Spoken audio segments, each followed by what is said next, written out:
All right, math maniacs. Miss Selinsky's gross pay was $3,195.21. Her deductions totaled $850.52.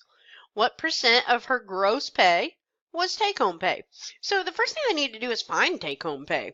So I'm going to say gross pay minus deductions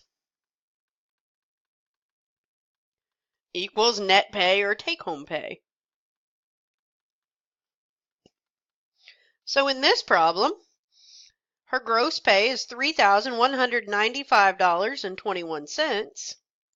Her deductions are $850.52.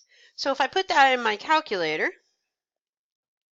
$3,195.21 minus $850.52 equals take-home pay of $2,344.69. Now, remember, anytime we're talking about percents, we're going to do part over whole. Part over whole. So in this case, the part is the take-home pay. That's part of the whole gross pay.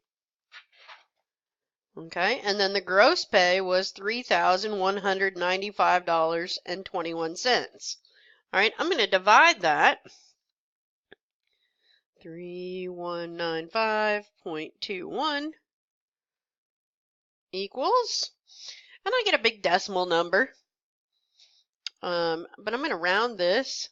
I get 0.73, and I'm going to round that to 73%. She gets to take home 73% of her gross pay. Hope that helps.